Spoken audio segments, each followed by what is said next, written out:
By the way, Rowan, amazing developments this afternoon in a scandal involving Foreign Minister Penny Wong. Now, I've criticised her this week for giving at least $26 million of our money to the United Nations Relief and Works Agency, which is set up for so-called refugees of Palestine.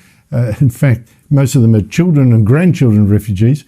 When we know it allegedly, this organisation, UNRWA, includes teachers and other staff who are terrorists or supporters of terrorists. Now, I mentioned that this agency has now sacked 9 staff implicated in the October 9 massacre of 1,200 Jews and the kidnappings, personally participating. But now the Wall Street Journal says intelligence that Israel has shared with the US concludes that around 1,200 of UNRWA's 12,000 employees in Gaza have links to Hamas or Palestinian Islamic Jihad, another terrorist group, and about half have close relatives who belong to Islamist militant groups. Rowan, how could Wong still say she's only going to pause our aid to this organisation temporarily? Well, this is ridiculous, and Penny Wong should resign. It's that simple.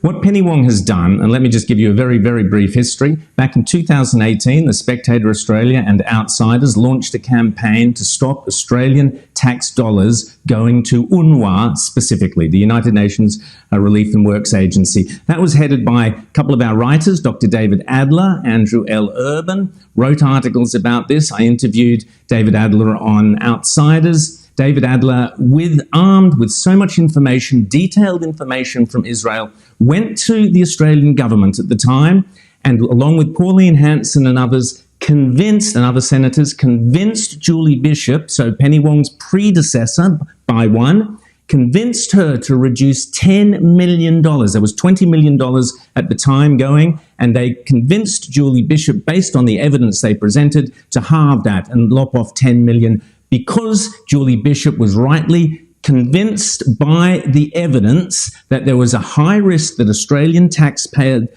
dollars were going to pay for the murder of Jews in Israel. Now, Julie Bishop made it very clear why she was cancelling that money.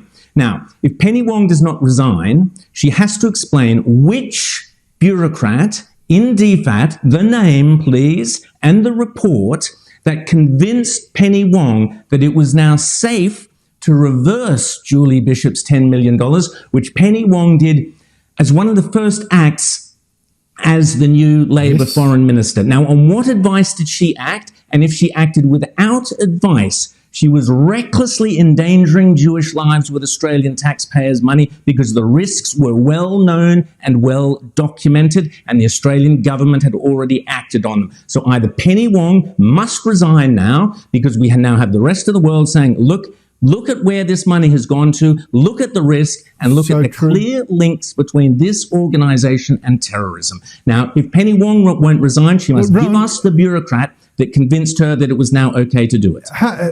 No, Rowan, hello. If you and I and others and your Spectator writers knew all this, we don't have the resources. We're not Foreign Minister. Penny Wong should have known this herself without even needing advice. Good on you for fighting that fight. Rowan Dean, thank you so much.